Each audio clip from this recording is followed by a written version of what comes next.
All right, so we are going to start a new study. I'm calling it Four Portraits, One Savior, a deeper dive into the Gospels.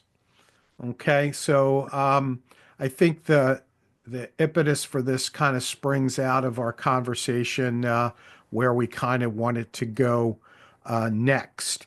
And so, kind of based on this kind of premise that we're going to kind of look at the four Gospels and kind of compare them and contrast them. Um, what are some things that you might want to get out of this study?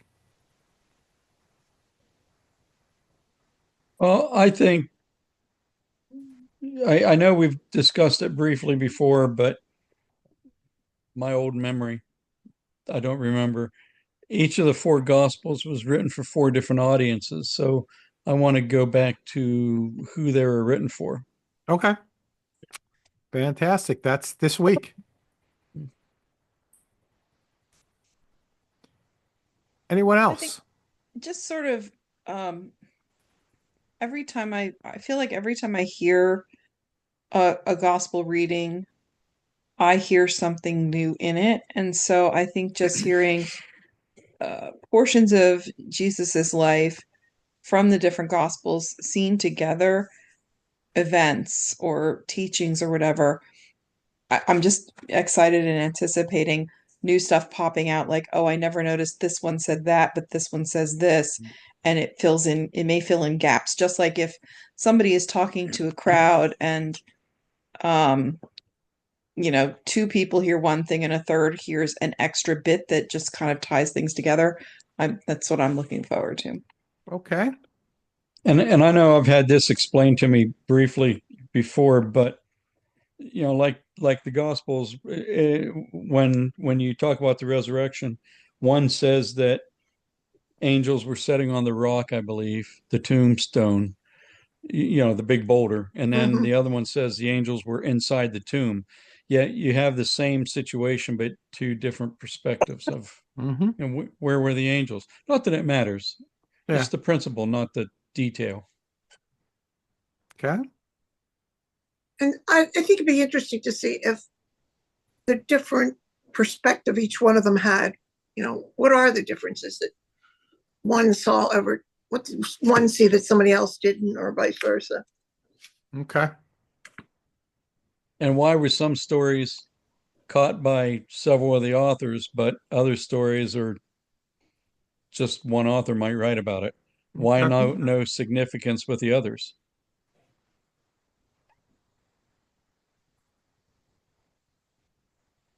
All right. Anyone else? All right. So this is kind of now, I will tell you that with any Bible study I do, um, it's fluid. Okay, in the sense that um, this is kind of as I thought about things, as I tried to make sense of things. Um, this is the schedule that I came up with. Okay, trying to kind of lay them out, and it was I think seven or eight, and like for example, talking about miracles, I think it needed more time. Talking about parables, I think it needed more time. So, um, I came up with this kind of 11 session schedule. Uh, but remember, it's fluid. If we find something that uh, deserves more conversation, well, then we'll kind of stop where we're at and give it more conversation. All right. Mhm. So this is kind of where we're at. So today's session is why four gospels. And so that's my question. We got four gospels. Why don't we just have one? Why don't we have two? Why don't we have 10? Well, I think it's because of the audience. Okay. I had taken a study years ago in the Hidden Gospels, Mm-hmm. Take it or leave it, you can believe or not, whatever. But what the premise was that we got these four gospels because that was what was most in use Mhm. at the time that they decided what the Bible was going to be. Okay. Wouldn't it be cool to find another couple of gospels? There are a Like another couple. couple of There are a witnesses? couple. There are? There are. Mhm. There's They have a lot of let's see. scrolls that weren't pulled into the Bible, and then of course you have the Apocrypha. I Mhm. mean just these accounts of Jesus's life. But Jesse, you say there are more? Uh-huh. Yep. There's like for example, one of them is the Gospel of Peter, Hmm. the Gospel of Thomas. Mhm. Let's see, there's another one, the Gospel of Philip and Judas. There's a bunch of them. Now we got to remember that, when we're talking about the Gospels, and when we're talking about any writings, I mean, for example, what Mark was talking about, because I'd like to do that study because that's one that would very interest me, is an intertestamental study looking at the Apocrypha. And Yep. so the Apocrypha are, they're theological writings that, speak to a particular time and to a particular place. However, as the Bible was being formulated, they had to make decisions as far as, what books do we consider canonical in the canon, and what books do we find are non-canonical. And so, and as far as the New Testament goes, especially the Gospels, a lot of it has to do with, as Sue said, what writings were already being used, but also about the authors and how close they were to Jesus and those kinds of things. And so there are other writings, and they're interesting to look at. Full disclosure, I've never read through the Gospel of Peter, the Gospel of Thomas, or any one of those in total. I've looked at pieces of those in the past just to kind of look. So there are other Gospels that are non-canonical, and some of them were discovered in different places. Some of these codices were hidden and buried, and so as things were excavated, like for example, the Gospel of Thomas, it's a sayings gospel, meaning it's not written in kind of a narrative form like these gospels, but it's a compilation of sayings. And that was discovered in 1945 in Egypt. So there are some different gospels out there. Other thoughts? Why four gospels?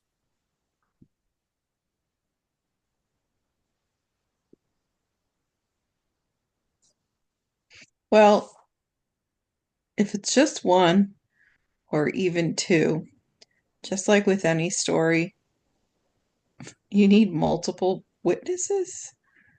And if some kid at school tells me this and such a thing, you better bet I'm going to go find a couple other kids to substantiate Okay. that story. So you So, can use it as like a substantiation. Okay. yeah, All kind of right. like in multiple perspectives, but also like just because everybody has their own perspective, when you put it together and you could begin to figure out what the truth of it actually is. Mhm. Well, maybe some of the other gospels, and I haven't read any. I've read the book of Enoch, but I haven't read some of the alternative gospels. I just know about them. Maybe they were kind of arguing with the direction that the church wanted to go in at the time. Yeah. Mm. Yep. And that's spot on too. And there's also, during the formation of the early church, there was also this period of what's known as Gnosticism, Mhm. where there's this a group of people held this collective secret knowledge, um, and so some of those gospels come out of the Gnostic tradition. All right, so kind of where we're going to go. My goal for tonight is really to look at and maybe understand the purpose of each gospel writer, the audience that they're having, and maybe some of their unique characteristics. So, one of the things we have to remember that when we're looking at the gospels, okay, they're not just stories, they're not biographies of Jesus. They are theological portraits. Okay. Yes, they are stories. They're based upon things that Jesus said, things that Jesus did. But those stories have been included and sometimes excluded and sometimes rearranged um, to create a theological perspective and also to speak to a particular audience. Okay. So, if we're trying to get a timeline of everything that happened and when it happened in Jesus' life, when did this particular miracle happen? When did that particular miracle happen? That becomes difficult because, like I said, each gospel writer writes in a particular way.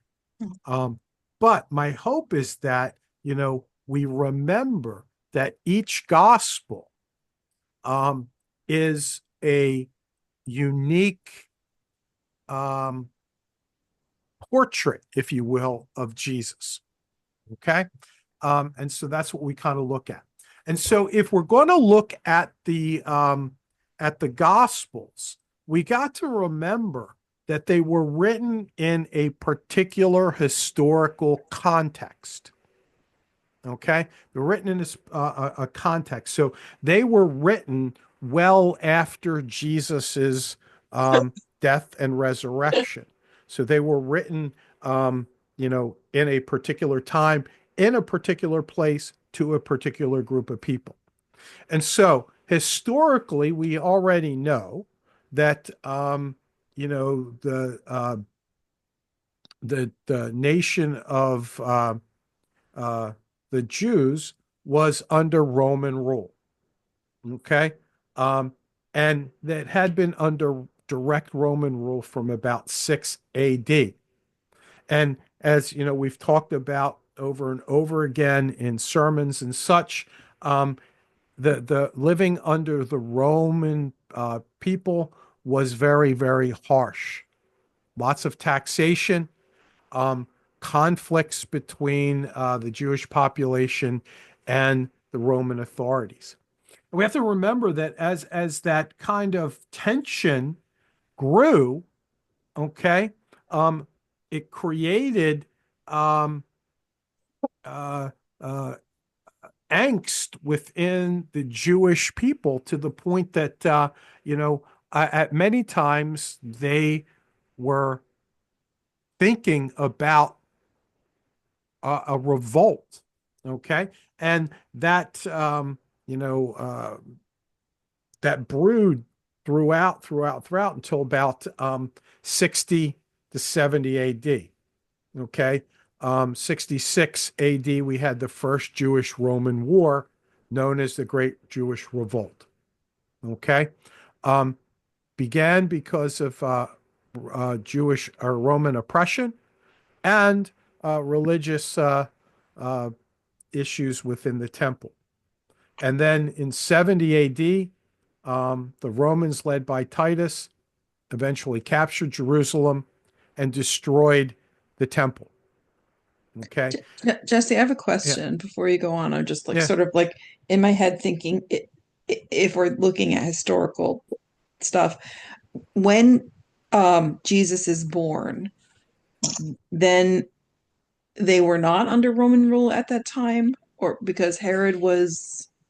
They were under Roman rule, but it was a kind of a snowball effect in the sense that, yeah, they were under Roman rule, but then, because of rulers and such, they become very directly under their rule, as opposed to kind of like, um, one removed. Does that make sense? So yeah, I guess I'm just looking at dates here in terms of zero, if we're thinking the year zero as the birth year, or Mhm. No, didn't Jesus die when he was approximately 33, Yeah, and he somewhere around there. died in either the year 3 or the year 30, I thought.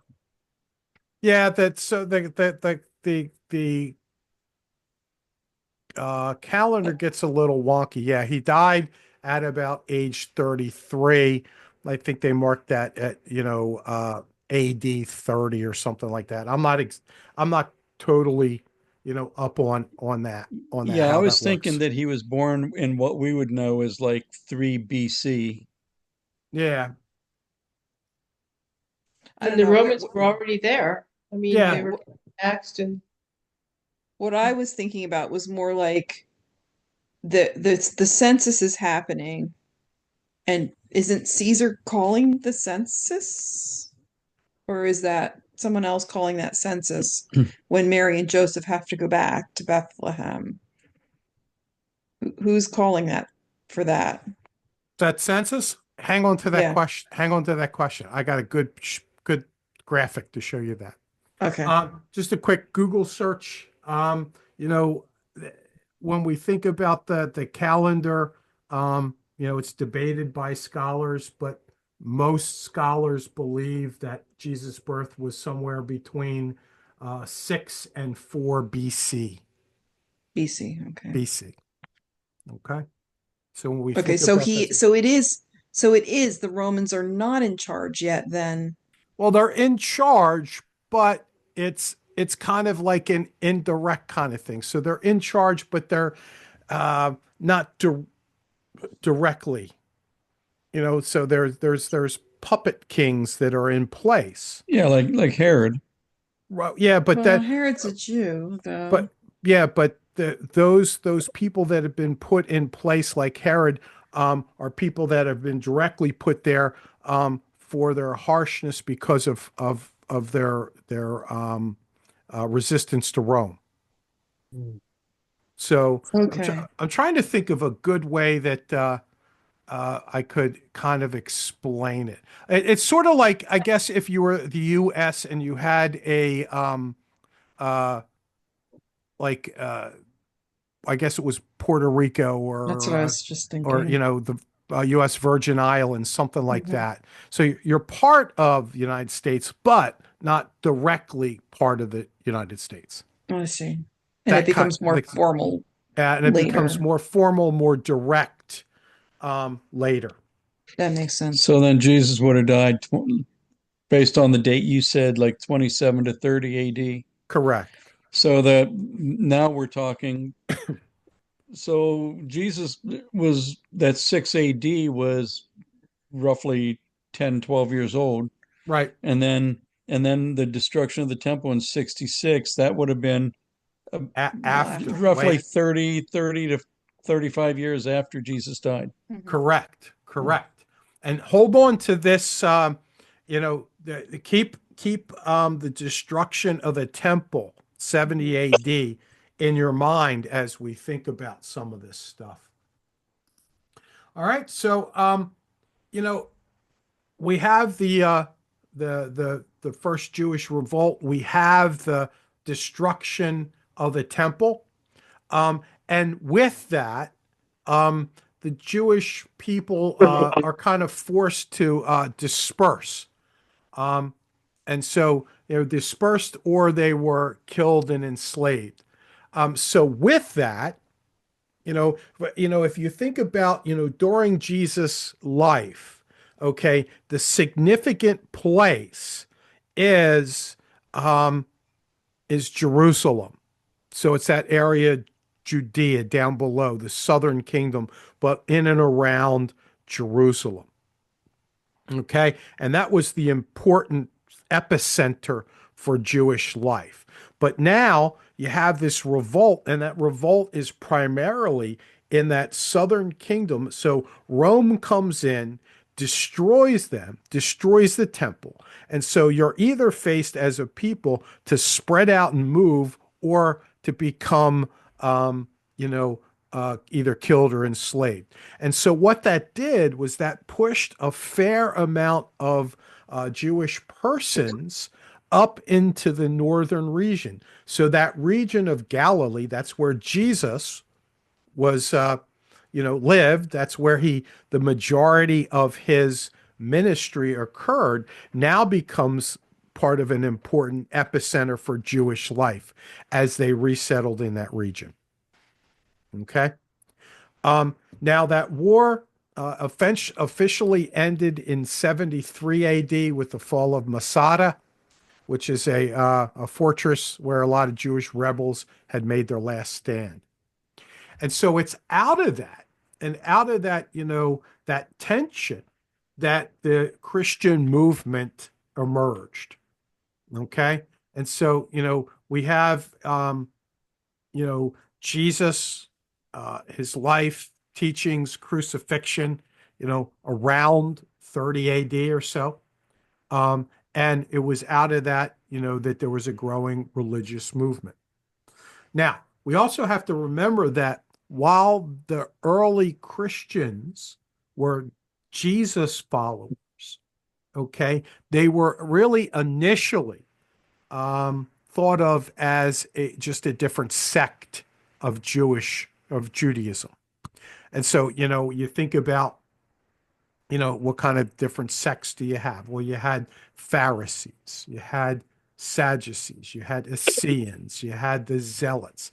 And this was just yet another Jewish sect that, expressed and lived out their Jewishness in a different way. All right, so that's kind of some of the historical background. And we also then need to think about the cultural and religious context.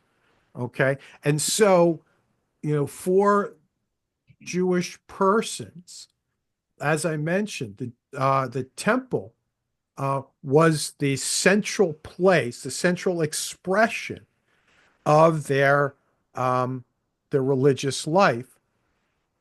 So, even if you like Jesus lived up in the north, okay, you would make pilgrimages down into the south periodically to come to the temple and, to make sacrifices. But here we go, what happens when that epicenter is destroyed? Okay. That's kind of what happens here. So we have this epicenter. We talked about Pharisees already. So these were folks that were very, very interested in the law, interested in learning. So put a high emphasis on synagogue. Okay, the Sadducees were the aristocrats. So they were the temple priests and the modern Levites. Well, they weren't so much Levites because Levite was sort of came from a clan out of who you were. No, but I mean the modern in that was their role. They were probably I would think of it more as administrators rather than Levites, or think of those more as the priests.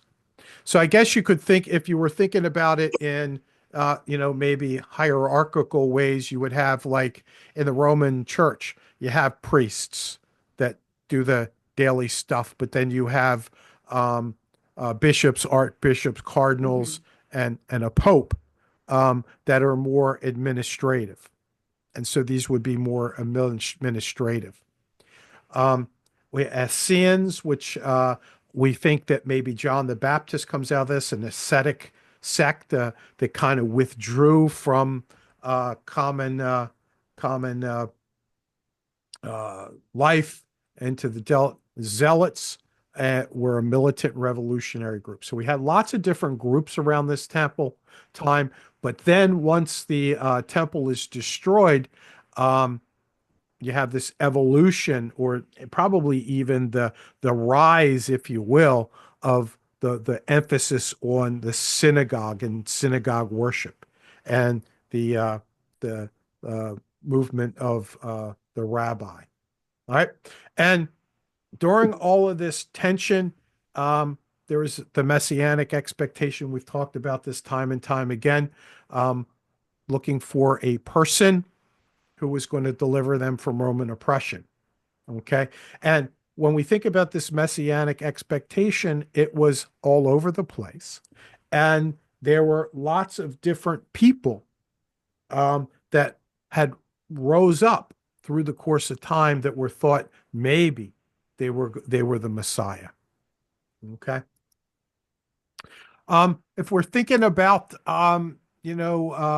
cultural influences, we got to remember that the Greeks had a tremendous influence on the early Christian movement. So Judea, Galilee, heavily influenced by their culture, and in some ways helped to shape theology a little bit.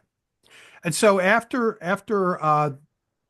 the death of Jesus, we start to have the growth of Christianity. But after with 70, the destruction of the temple in 70, and others, you have the Christian movement that begins to spread out, especially with the impetus of Paul. Okay. We talked a little bit about Galilee already in the north. Okay. Early on, Galilee was not really a highly sought after or highly respected place during the time of Jesus, because, the place where real Judaism was practiced was in the south at the temple. Okay. But then as the diaspora happened and people were pushed up, Galilee had a different role to play. All right. So here's a chart. This is kind of interesting. When we talk about culture and when we talk about what's happened, if we look at the top, we have Jesus, and his ministry. The orange part is the Apostle Paul. Then down below you have these areas of kingly influence. So in Palestine you had Herod, and there's three different ones: Antipas, Agrippa, and Agrippa II. You had Pontius Pilate and Antonius Felix and Porcius Festus. And then you had, while this was going on, different Caesars. So Tiberius, Caligula, Claudius, Nero, and Vespasian. And based upon these influences, or who they were, they had different influences upon both Judaism and Christianity. So early on, if you think about where Tiberius, Caligula, and maybe even Claudius, at that time, the emphasis was really on the Jews and not so much Christians, because Christians were a small group at the time. but also were thought to be part of a Jewish sect, as I had already said. It's not until we get out into the time of like Nero that the Christians begin to be singled out and begin to really suffer persecution as a group. So as you look at this graph here, anything interest you? What happened in the year 64? What is going on with that skull and crossbones that's crossing all the timelines? What happened there? That's the Jewish revolt. Oh, okay. I thought it was over a span of years, but what I'm guessing the skull and crossbones, it looks like it's meaning like I can see where James is martyred and Peter's imprisoned up there. And Paul died. Paul died, but like what also his conversion, there's one over there too. There's a conversion at 35. Why is a skull and crossbone there? Is that when he had his vision and Yeah. changed from tax Yeah. collector to Yeah, a change. oh, Yeah. so that happened 5 years after Jesus died. Mhm. Yeah. Oh. And so just as you kind of think about this, you got to think about when, because we'll get there, when these gospels were written. Because look, you look at Paul here, Paul's conversion was shortly after Jesus' death, and then as you move on, first, second, third, and fourth missions. Okay. So you have all this stuff that's happening here with Paul, but you have stuff that's happening with the other Christian groups as well. And actually we have the emergence of the Gospels kind of later here. We'll talk about when they each came out in a little bit. All right. Whoops. Whoa. Too far. All right. So when we think about the Gospels, there we go. We think about the Gospels. As I was mentioning, they were written between 60 and 100 AD. Okay. So if we kind of go back to our little graph here, 60 on. So here, this line right here. So what's already happening? By the time these Gospels are written, Paul's already doing his work. Paul's already doing stuff. Some of Paul's letters were already written. So we kind of, I think sometimes in our heads, we think, okay, the Gospels were written, then the Acts of the Apostles were written, and then these letters to Paul were written, because they're in a particular order in the New Testament, but they're not in any particular order as far as when they were written. And so if you kind of look at the timeline here, we have the life of Jesus, and then you have the letters of Paul that were written between 50 and 60. And then you have Gospel of Mark, then Luke and Matthew, and the last one is John. And then to your point, Debbie, out 120, we have some of those other additional Gospels that were written. Okay, so they were written between 60 and 100 AD. And you got to remember, they were not written just with, Jesus in mind. They were written at a particular time in a particular place with some particular experiences happening. All right. Anything here surprise you? Well, the main four Gospels seem to be where the authors were closer to the source of their material versus Thomas and Peter weren't probably alive when Jesus' ministry was happening. So it's hearsay basically, or handed down stories. Right.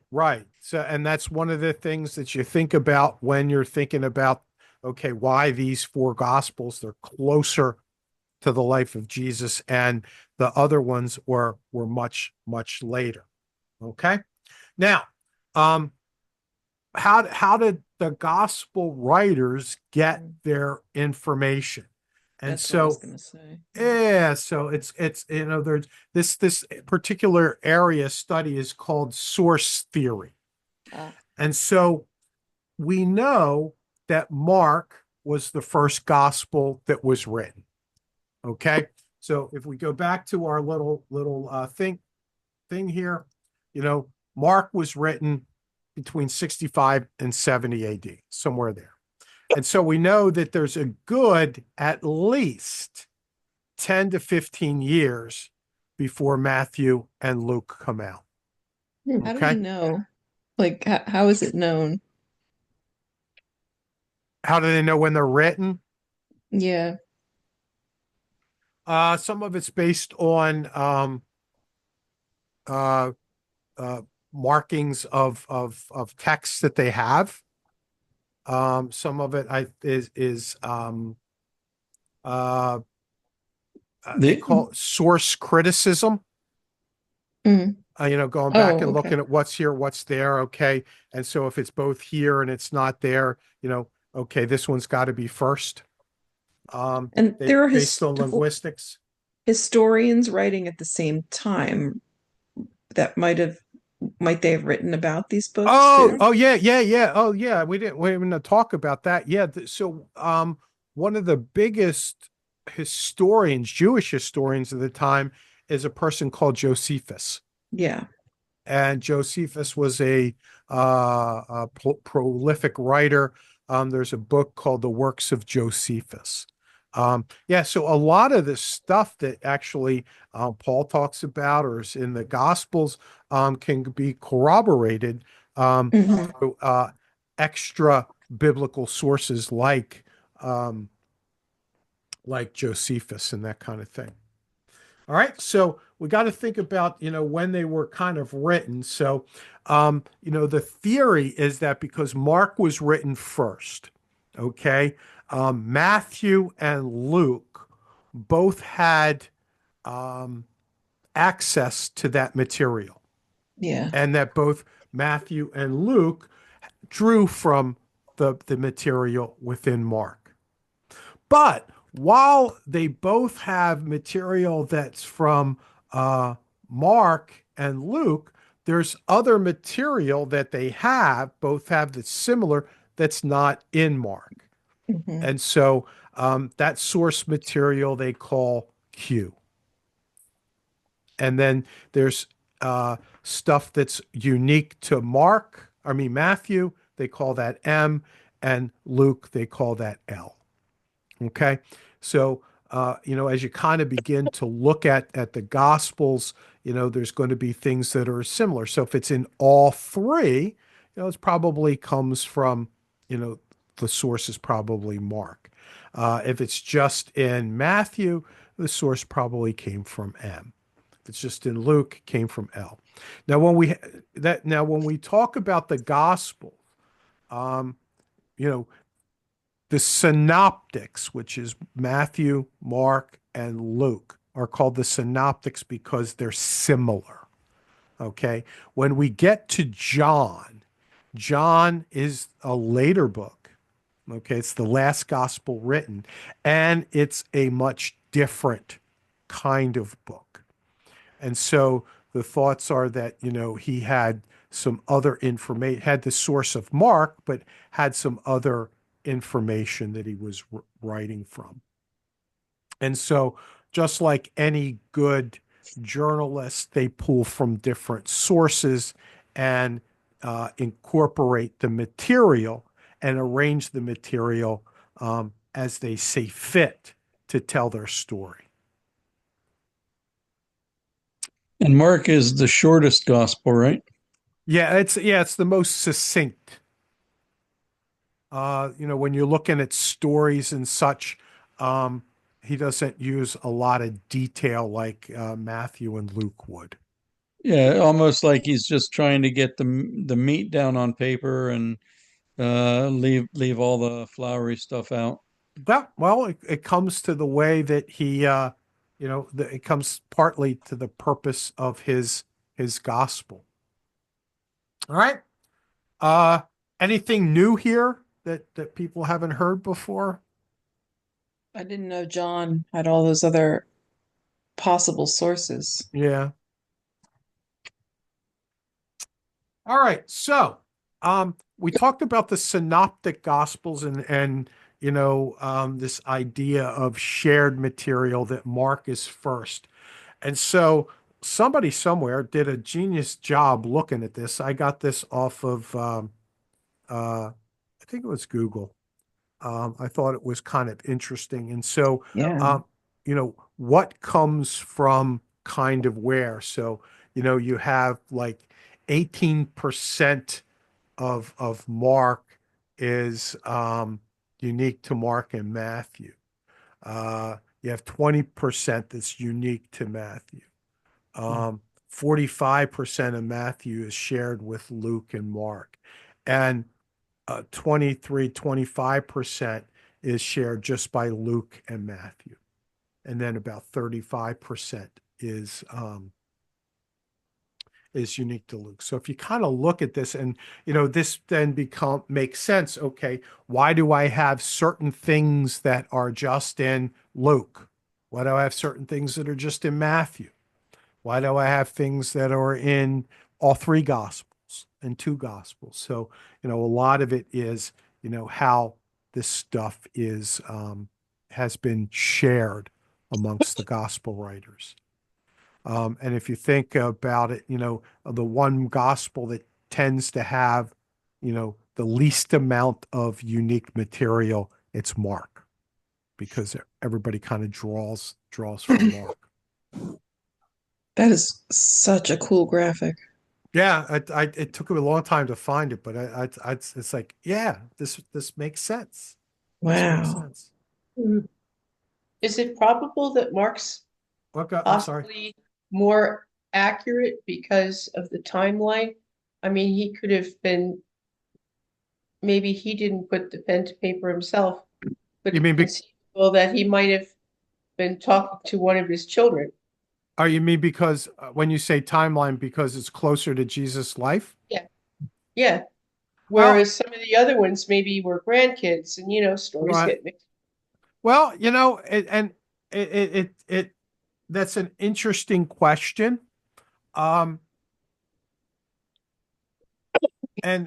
I think that the issue that you have around that is, the idea of historicity. Because it's not the writers are not writing to just provide a historically accurate biography. They're using stories to create a theological study, if you will. But one would think that the closer you are to the actual event, the more historically accurate it would be. All right. So, who is Jesus? God's son. Okay, God's son.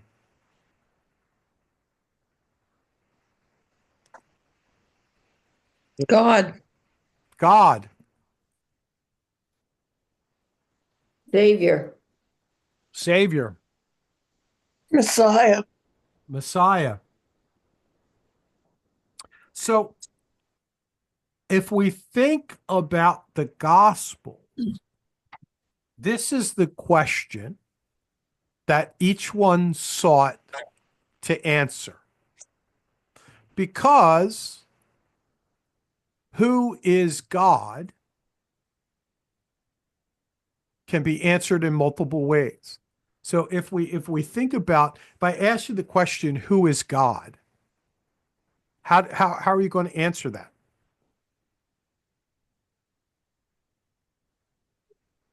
Well, Create. it's difficult. Okay, yes, it is very so. Yeah, so right off the bat, it's a difficult question, but how would you begin to approach and try to answer that question. What, who is God? Yeah. Or you could say, who is Jesus? It doesn't Well, matter either one. Creator. That's what I thought first off. Okay. I think you have to start explaining by comparisons. Okay. Why don't you unpack that a little bit, Herman? Well, you have to have a frame of reference, Ah, and God is such um, an, Abstract. exactly an abstract, and it's so ethereal. But if we put a face and a body, and we can compare to other human beings, then it becomes more real to us. mm-hmm. But in what ways do we filter that question? It is like, it is not God, but it's like God. It is Right. the same essence, but it's a reflection. Right. And some of that is influenced by our context and our experiences. And the lens, which is in the Ah, yes, the lens in which we look at it. One of the things that we have to think about is, when we approach this question, we approach this question from a particular lens. Mhm. And even all of us here approach that lens a little bit differently. Now, commonly, ring, ring, commonly, that's okay. We would approach this as, privileged white Western people.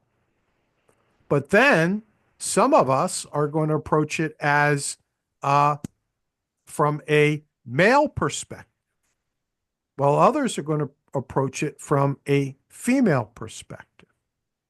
And so we all have different lenses in which we look, we process, and we begin to understand.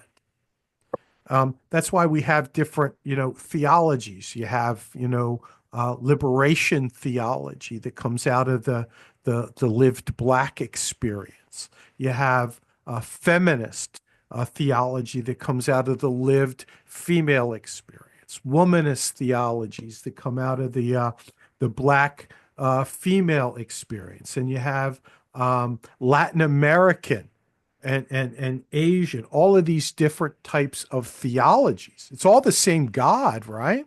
It's all the same scripture, but it's all being looked at and processed and understood through a person's lived experiences. Okay? And it's no different for each one of these gospels. So each one of these gospel writers was not writing to, this, kind of, fuzzy face. They were writing to a particular community. So there was a Matthean community. There was a group of people that Matthew was very, very involved with, and he was writing to them. Okay. Same with Luke and Mark and those kinds of things. So as we think about the Gospels, each gospel writer is trying to answer this question through a particular lens, a particular lived out experience. And so we can look at each one and say, okay, Matthew.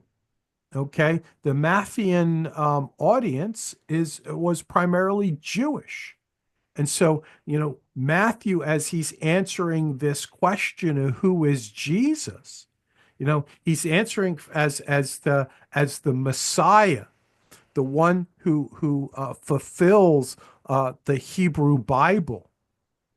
Mark. His is like succinct, but it moves very quickly, but emphasizes Jesus as a suffering servant.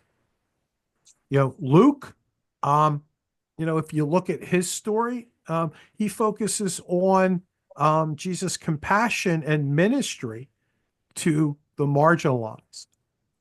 And then John has, is very different, but very theologically heady, looking at Jesus as the divine Son of God. And so, as we think about these gospels, we think about, okay, they each have a particular lens in which they're answering the question, who is Jesus? Now, which one's right? There are. They all are. They all are. And so one of the things we have to think about is that, we should look at the gospels as different pictures that help to give us a broader and more in-depth examination of who Jesus is. So let's look at these, each one's a little bit more closely. So let's look at Matthew. So Matthew, Jesus is the Messiah and the King. And so, as I mentioned, primarily a Jewish audience. And his theme really is Jesus fulfilling the Hebrew Bible. And so, because of that, he's going to have a lot of Old Testament in it. The genealogy is going to trace Jesus back to Abraham, as opposed to Luke's genealogy, which goes back to Adam. Okay. And so it goes back to Abraham because why? It's important because this is, a person who is fulfilling Old Testament prophecy and comes out of the house of Abraham. Okay. It's interesting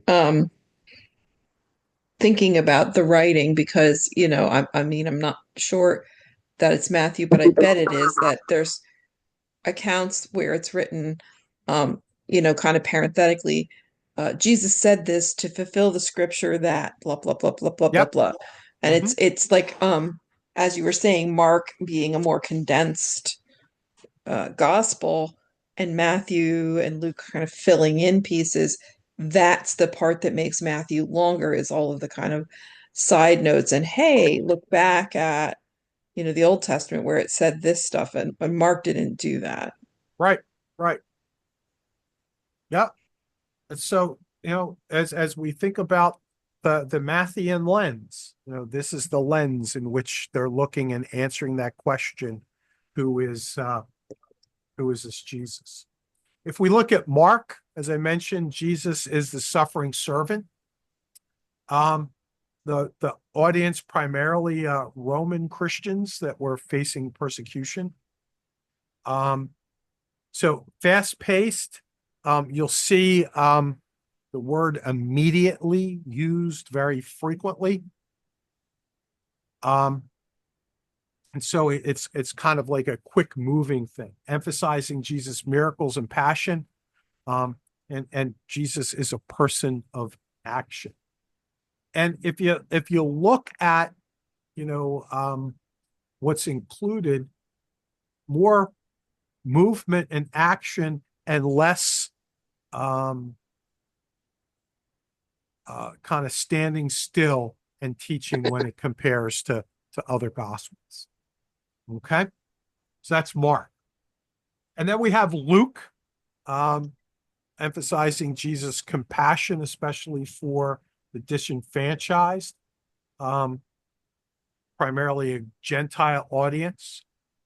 Okay.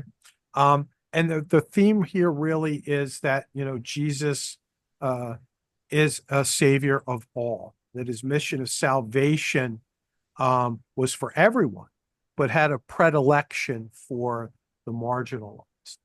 And as I mentioned before, Luke also includes a genealogy, but unlike Matthew's, it goes back to Adam. Jesus traces in Matthew, Jesus is traced back to Adam. In Luke, Jesus is traced back to Abraham. No, first one was Abraham. Other way around. Yeah. And this one's Adam. Okay. Connect, kind of his mission is really not so much, I'm not trying to connect Jesus to the Jewish people. I'm trying to connect Jesus to humanity. Mhm. And, Well, Luke wasn't Jewish, right? Luke what's that? wasn't Jew. No, Luke wasn't a Jew. no, he wasn't a Jew. He was Greek. Correct. Correct. And that's kind of where his audience comes from. Because it's a focus on the marginalized. You see a lot of stories about women, poor, the outcasts. So you see things like the Good Samaritan.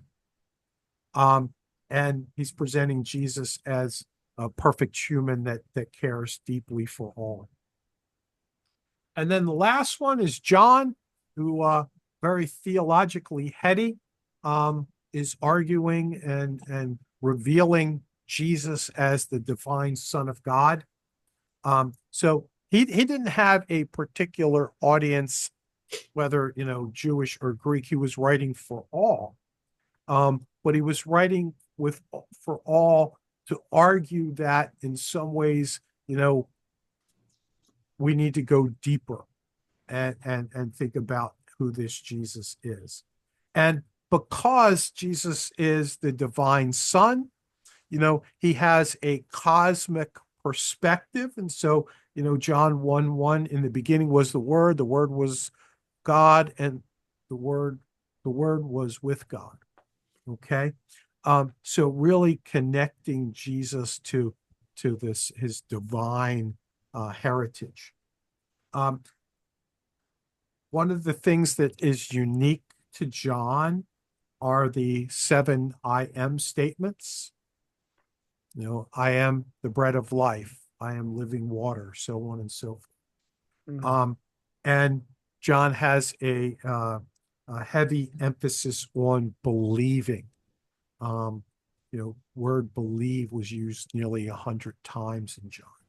And so if we think about that, each one of these gospel writers is looking through a lens and answering the question, who is Jesus? All right, so God gave us the gospels. And so why do you think God gave us 4 distinct accounts? Because one single eyewitness account is not reliable. It's been Okay. proven over and over again. Okay, so we need multiple witnesses to increase reliability. Well, the four different perspectives are totally different. So one is connecting Jesus to all of humanity. One's connecting Jesus back specifically for Jewish as Jewish genealogy. One is, talking about Jesus understanding suffering, and another is looking at, the divinity of Jesus. So they're kind of filling in all the gaps. Right. I kind of look at it like each one is a piece of a puzzle. And when you put them all together, you can see Jesus. Multiple identities. Yeah, well, think about what as Herman was, saying, we're talking about Jesus. We're talking about God here. And Mhm. so how can you encapsulate that? You can't. No one person can do that. We can all share our lived experiences, but that's only part. Mhm. Well, even just knowing a person, if you know them in just one context, you don't really know them. Correct. So if, you pick any random human, if you just know them from work, you don't know what their home life is like, what their family life is like, what they're like on the, sports playing field or whatever you want to. It doesn't round it all out 360 degrees. But this is at least an attempt. So if not a circle, it's at least a square. Yep. I don't know.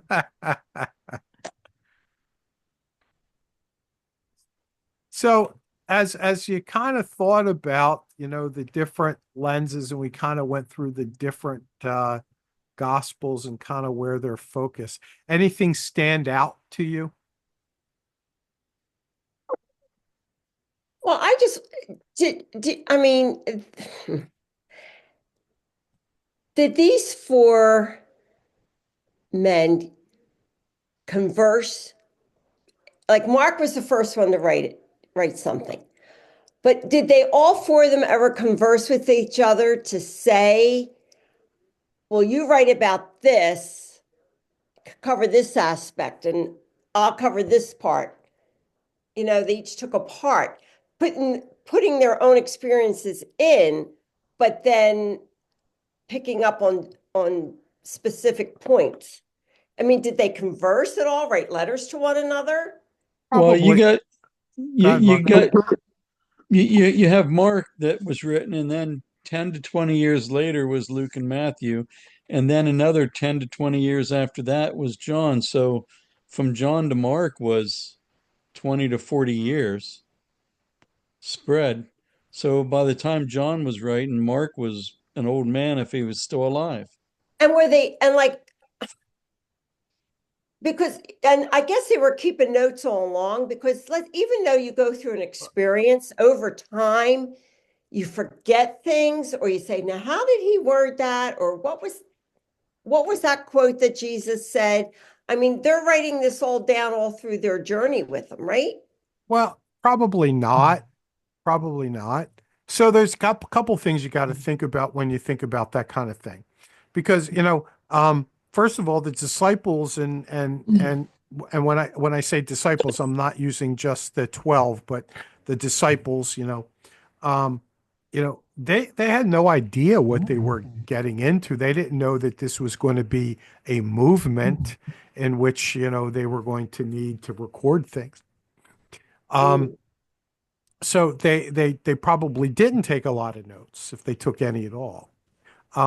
So the other thing you have to remember is that their culture was much different than ours. I mean, you think about it, we have lots of ways to take notes, right?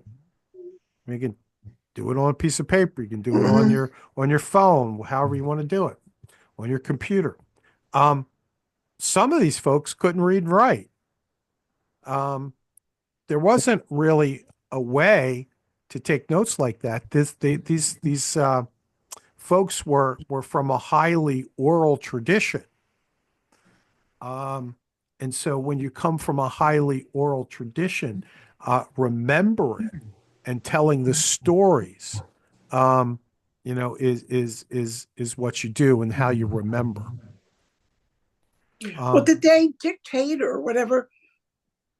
I mean, is this actually their writing, or were they talking to somebody or telling people and somebody else was actually physically writing it down? You don't know.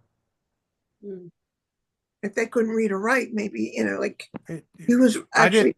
I didn't say that they particularly couldn't read and write, but most Oh, no, people, I'm saying, but most people were not educated to read and write. Yeah. That's true. No, So- except for Luke. Yeah, Luke was a highly educated person. Yeah, he was a physician. Hmm. And Paul was highly educated. Right. Thoreau. But if you think of, most Jesus followers probably were not highly educated people. Oh. Because actually most, if you look at early Christianity, what group was most attracted to Jesus? Disenfranchised. The disenfranchised. Folks that would be less likely to be educated. So if I imagine this back in the day, I would imagine that if it was a story that was being told, that story changes. But if you put it in prose, if you make it like a poem, then it stays the same. And if you make it into a song, also carries more consistency Mhm. in because that's how it used to be in those days. And they would have poem or they would have songs about this, Sure. and they were very, very long, but that's how they remembered things. So somebody may have had the stories, and somebody may have compiled them at some point, wrote them down, and then put them into a text. Absolutely. So I want to get to this last question before we run out of time. How do you approach apparent contradictions in the Gospels?